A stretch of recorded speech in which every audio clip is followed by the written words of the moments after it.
Right, Shalom.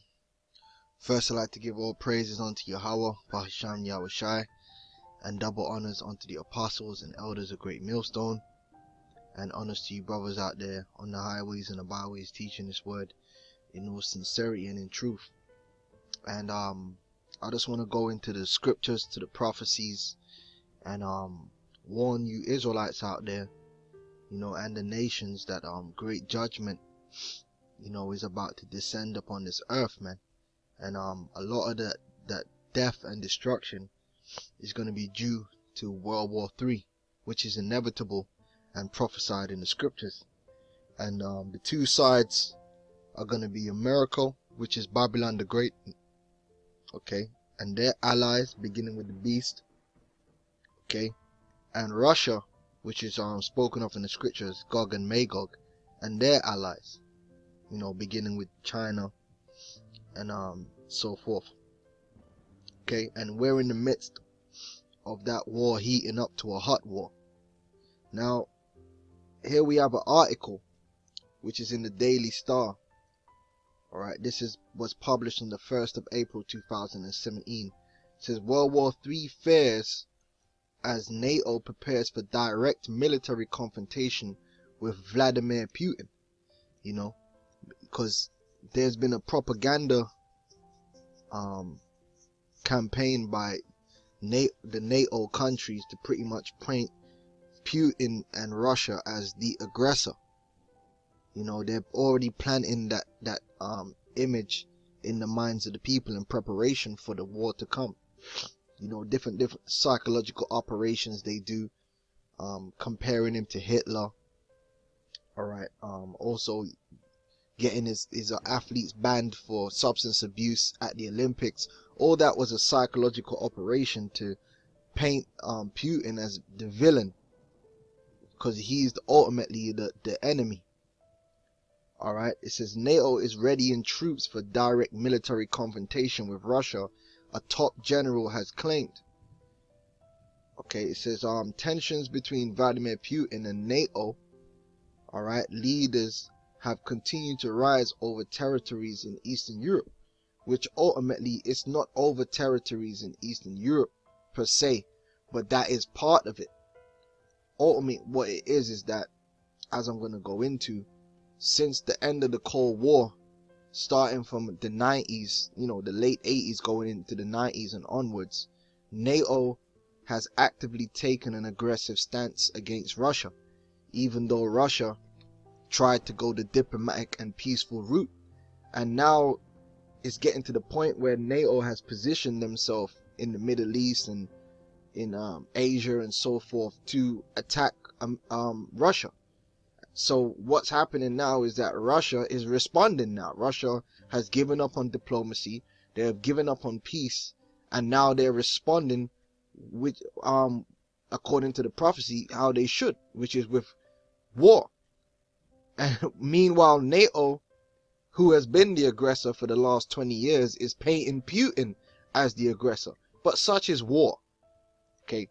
And it is now believed that NATO is running specific drills. Salakia, what happened there?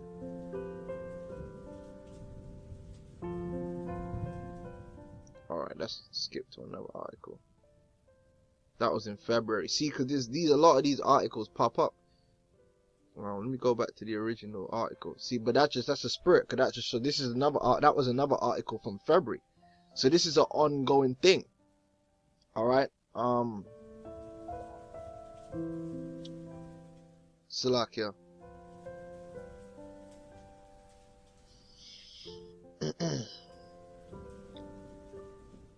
Right, it says job adverts have recently been and it is now believed that NATO is running specific drills to prepare for a Russian attack at its Hohenfels training ground in Bavaria.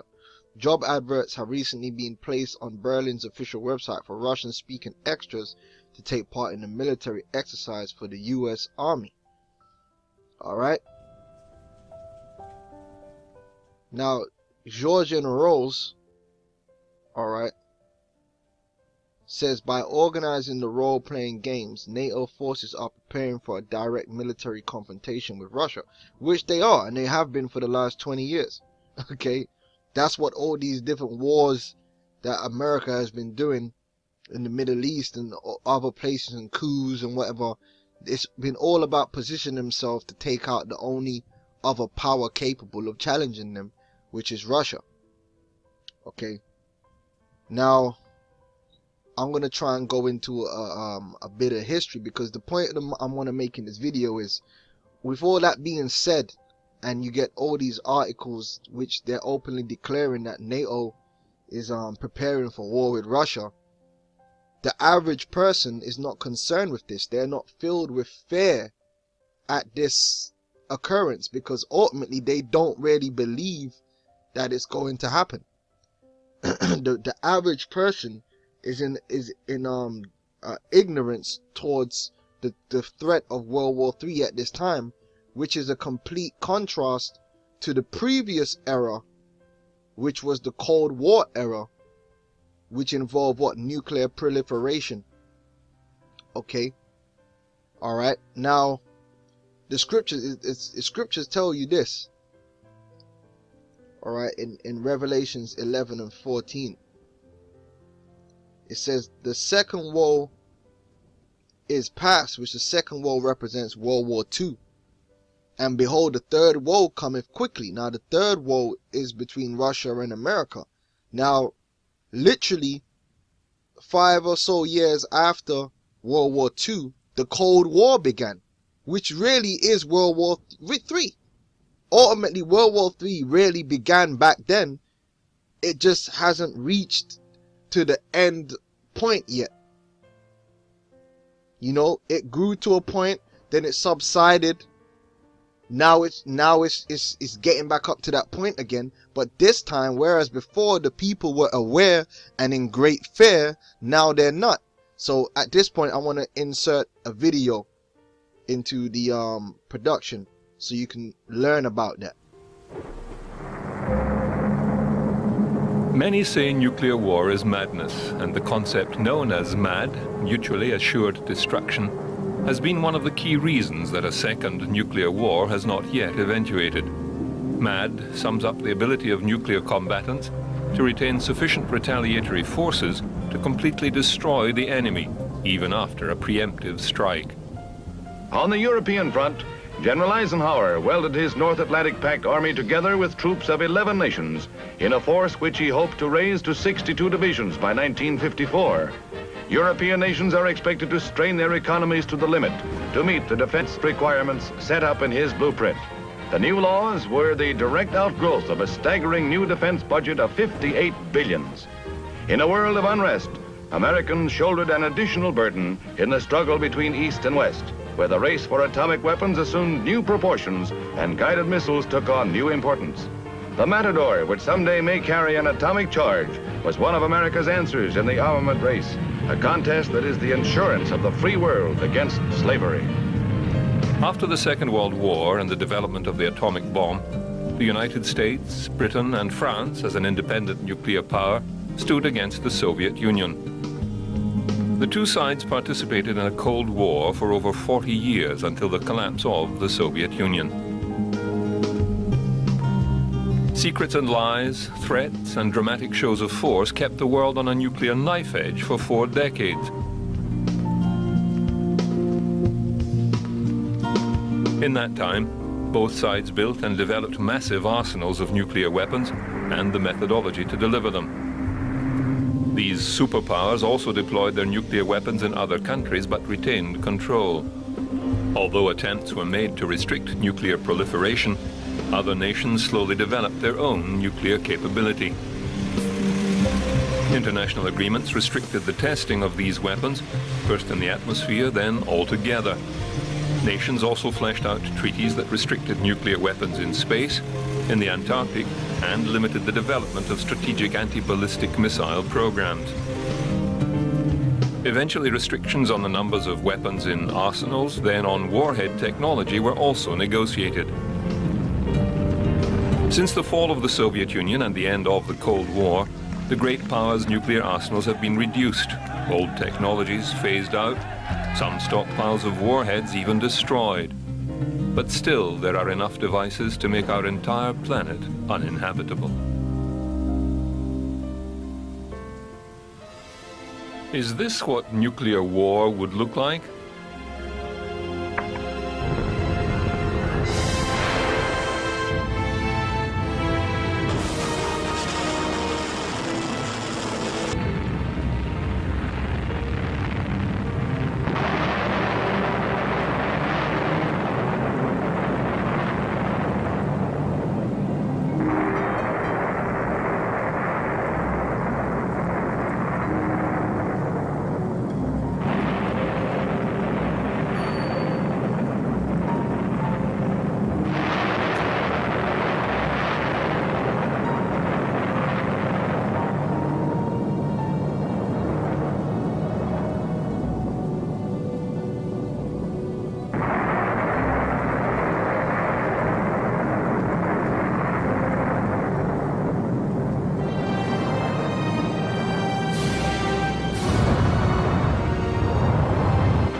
Right, so you should have seen that clip, and during that time, you know, I believe the height of the fear was during the Cuban Missile Crisis, man. You had average everyday people who were actually fearful of nuclear destruction.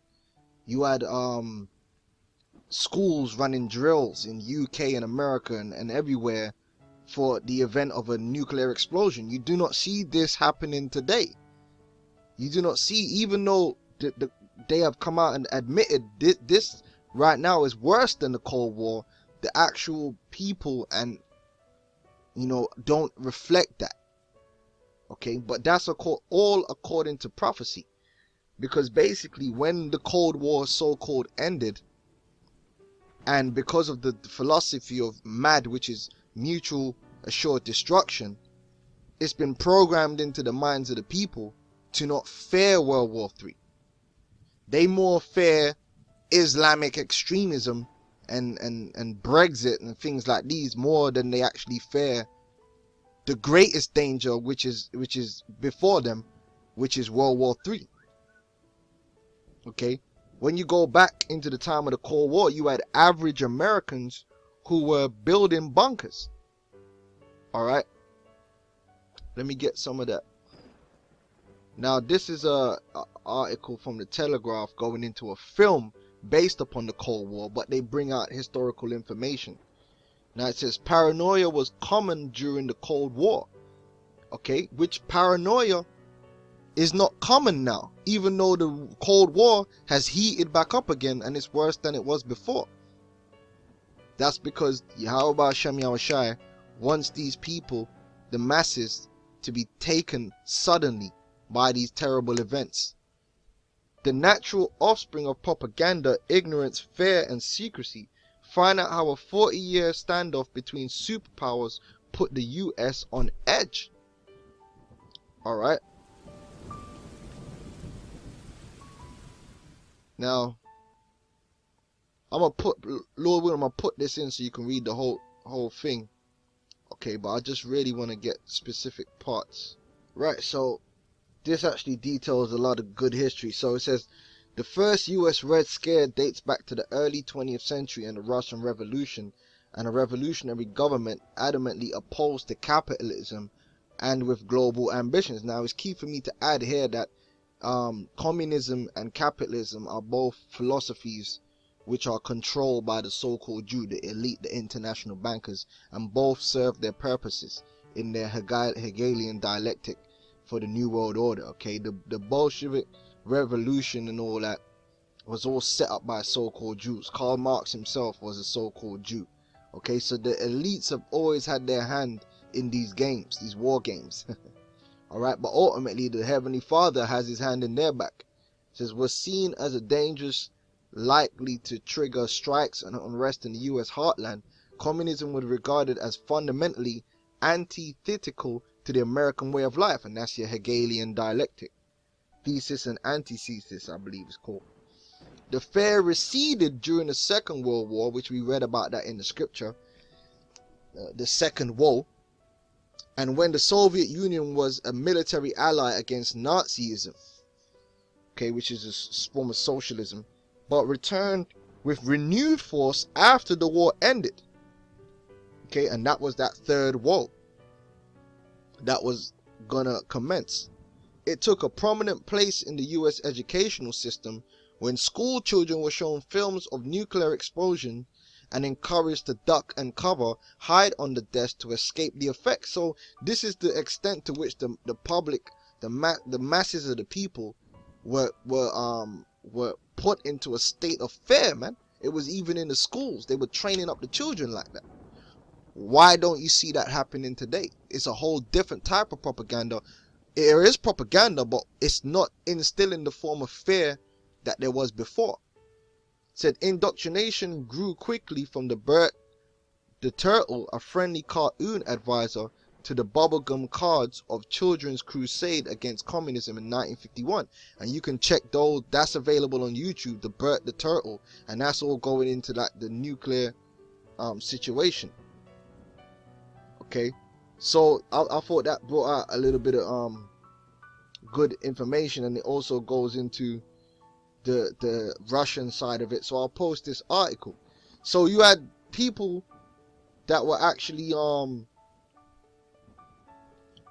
building bomb shelters like normal everyday people. The governments were building bomb shelters for the people and letting them know about these things.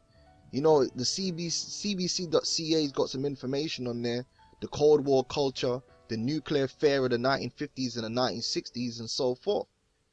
Okay, and what you find out is that when the Cold War ended, all right, a lot of them bunkers just went derelict.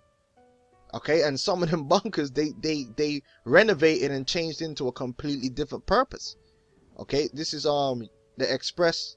What became of underground bunkers in the UK? They were built as underground hideouts from dreaded nuclear missile strikes, but then the Cold War ended and they were forgotten. Okay, for 4 decades the threat of nuclear attack by the Soviet Union loomed over Britain, and as if that threat is still not there today. You see? Alright, and plans were in place for the outbreak of the Third World War. They included the construction of a secret network of more than 2,500 bunkers capable of withstanding an atomic blast. Now, how many UK citizens know about these today? You know, that weren't there at the time? None. And how many of those that were alive during that time are thinking about these bunkers at this moment? None. Really? Because they're not under that same state of fear as they should be. If a nuclear bomb was dropped, Britain would be governed by a select few from underground complexes in which life could be sustained for months. Anyone left on the surface faced death in the blast or from terrible radiation. Mercifully, these bunkers, which existed in almost every town and city, were never needed, and that entered into that period of the scriptures of peace and safety, which I'm going to get into that. They became redundant following the collapse of communism when the nuclear threat receded. However, this legacy of the Cold War remains. About half the bunkers survived, almost most of them languished empty and off limits. Okay, so you know, they never kept them up, you know. A handful have been open to the public or sold off, and now the company Southwest Water is putting its bunker built in 1978 and designed to hold 16 people on the market for $50,000. It's 50 foot down, and although there aren't any views, the sellers say the subterranean building near Newquay, Cornwall could make a unique home if planners give consent. Okay, the boom period of the building of these hidden shelters was triggered in 1949 when the Soviet Union began testing nuclear weapons and our former ally became a threat. Each new act of brinkmanship, such as the Cuban Missile Crisis in 1962, triggered a renewed frenzy of underground construction. Now, we don't see that same frenzy of underground construction publicly, per se, for the public, for the masses, but we do see the super elite doing it. So they know, but the average people, they're no longer in the know. They're no longer in the fair. The most modest were observation posts scattered around the country and capable of housing a couple of men. Others were built on government orders by councils and utility companies. Alright, and you can read the rest of this. Alright. So, you know, that's the point. Now, again, with the fall of the Soviet Union, and with this philosophy of MAD, which probably this would be a good time to show an explanation of what mutually assured destruction is, which that's one of the reasons a lot of people don't fear the nuclear destruction, because this philosophy that both sides are too powerful to attack each other because they'll end up destroying themselves. But really what they don't understand is that's what the Lord wants any damn way, because Russia's gonna get messed up, but America's gonna get the worst of it. America's gonna be completely destroyed by thermonuclear destruction, because it's Babylon the Great. Thus with violence shall that great city be thrown down. All right, the Lord's gonna draw out on it the line of confusion. All right, so let me put that in there.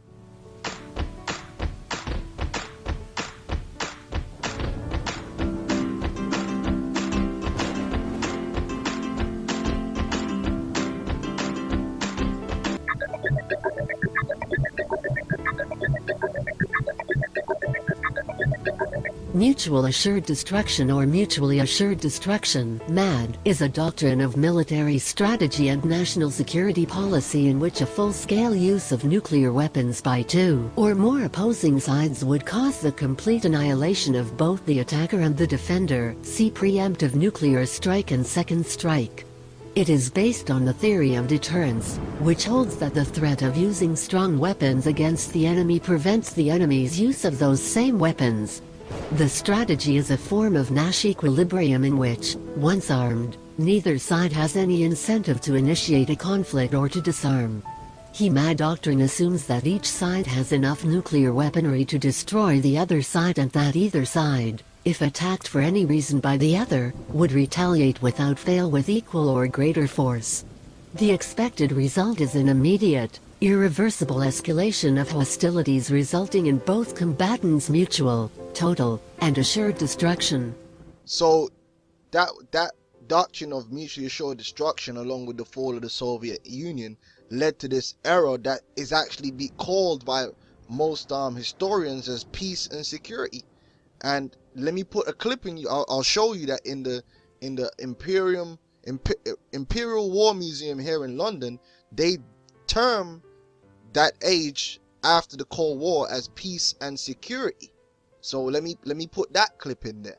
Right, so which this after that leads me to the point that it's the spirit of the Lord why the majority of people are in terrible fear at what you see going on, what you see brothers detailing, and there's others out there detailing about where we're not saying there's a threat of World War III. We're saying it's gonna happen because it's prophecy. And it's the spirit of the Lord why the majority, the masses of people, basically have a nonchalant attitude towards it. Okay, because the Lord, through prophecy, ushered in a period after that first Cold War period of peace and safety, so that the scriptures could be fulfilled, that they should say peace and safety, then sudden destruction cometh upon them. So this is 1 Thessalonians 5:3. For when they shall say peace and safety, then sudden destruction cometh upon them, as travail upon a woman with child, and they shall not escape. Okay, because when a woman gets them birth pains, they just come on her. She don't get no warning. It just happens. And that's how it's going to happen to the masses of people. Okay, it's going to come like they never received a warning, because they're none the wiser, man. They're more worried about other things. Okay, you look at that word sudden.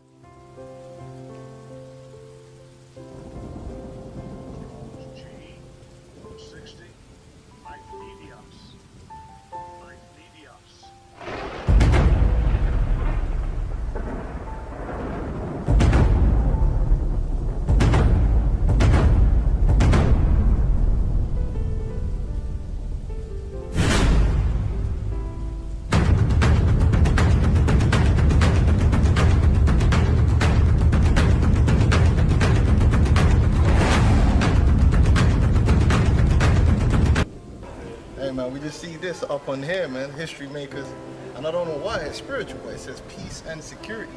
The safety and security is the same thing, and it says from 1945 to 2004. But it's a secret war. Yeah, but it's spiritual. It's coming up. That's right. You see, when they say peace and safety, there's sudden destruction, man. Yep. So they know, man. This was a time of so-called peace and security, man.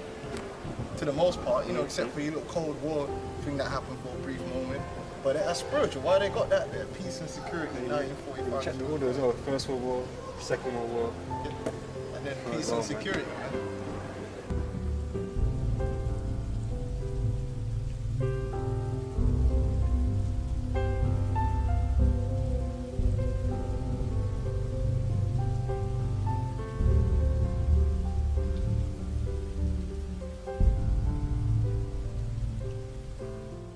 Which means unexpected, sudden, unforeseen. Now, back then, when the Cold War, which is really part of World War III, ultimately began, like that's the build-up to the main hut where we at right now.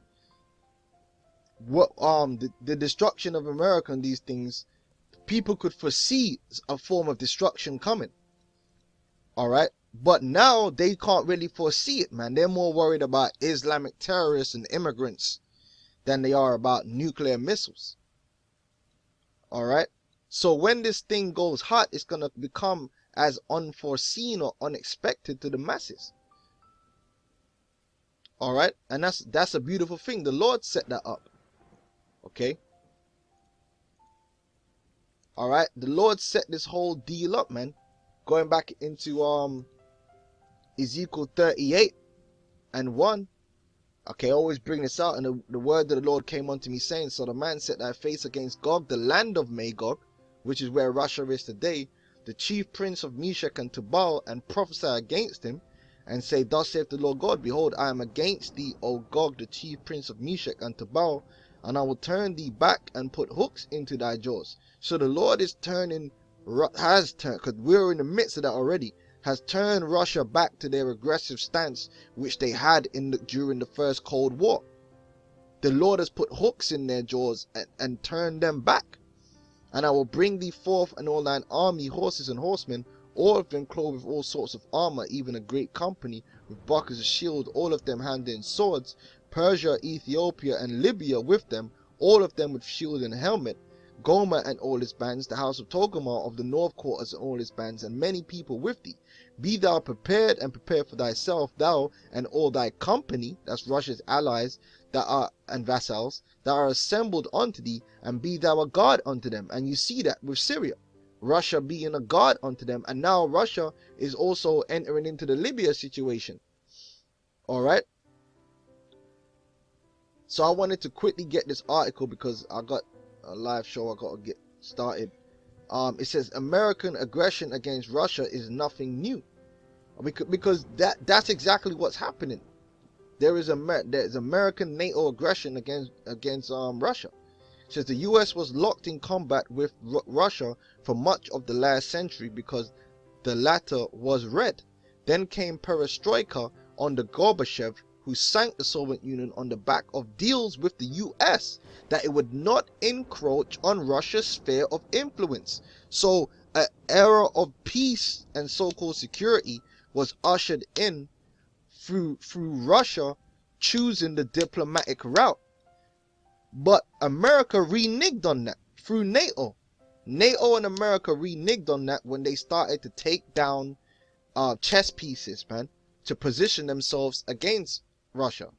The US reneged on every aspect of that agreement and has treated Russia as an enemy ever since. And that's why Russia has, the Lord has put it in their hearts that, look, man, there's only one solution to this thing. Okay? Under Yeltsin, Russia became a vassal state of the type the US specializes in. Vitally, it created, or rather recreated, the Russian central bank and pegged the ruble to the dollar. This meant that it had surrendered current currency sovereignty. As Nathan Rothschild famously said, "Let me issue a country's nation's money, and I care not who writes the laws."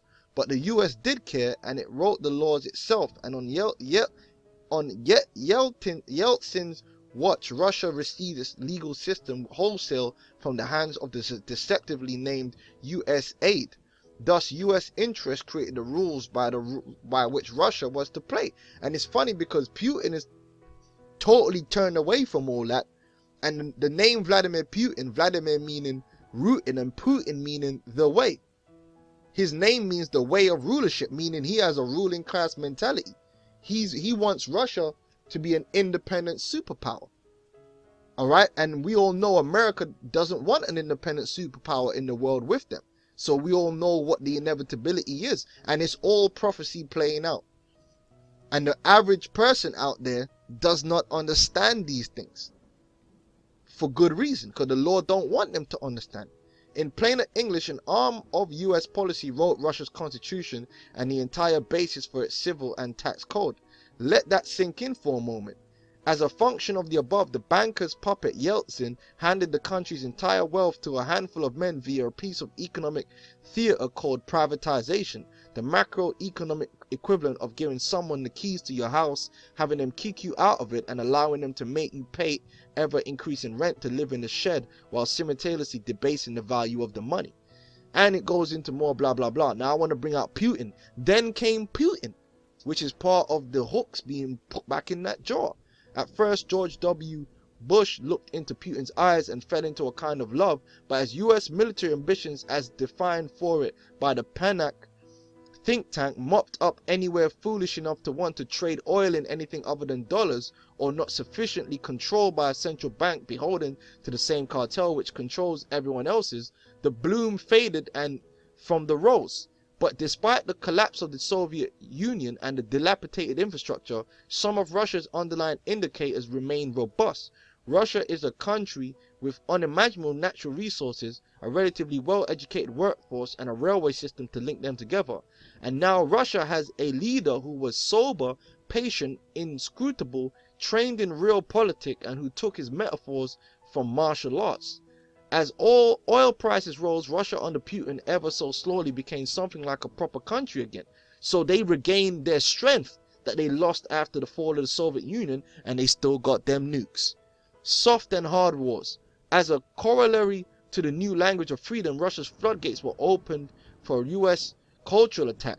And then so he's going to go into how the America tried subversive tactics within Russia. And they're still doing that today with these protests. Now, I want to get to this part. But you know, I might as well read as much as I can. Okay, Russia's floodgates were open for US cultural attack. The stream of the moral junk food soaked in monosodium glutamate with which Hollywood produces, calls entertainment, and uses to demoralize target population, which demoralization is a form of subversion. Google that. Okay, KGB subversion tactics. And that's what's been done to you so-called Negroes, Hispanics, and Native American Indians. You've been subverted culturally. And the word subvert means to destroy, including its own. At the same time, a myriad of well-sounding, well-funded NGOs, foundations, religions, cults, and philanthropic organizations arrived in Russia, that's the way of the devil, to shape the cultural narrative and win what you might call the soft Cold War. Okay, the soft Cold... So really, the Cold War never ended. It became a soft Cold War. But the soft Cold War combined with a hard Cold War as the US destabilized countries traditionally under Russia's umbrella. And by a US that includes NATO. And this is what we've been telling you. NATO went on the aggressive. And now Russia is responding. Meanwhile, the US moved units and advisors in to push ops along. As Russia grew in confidence, it parried US intervention in Georgia and rebutted much of the attendant propaganda.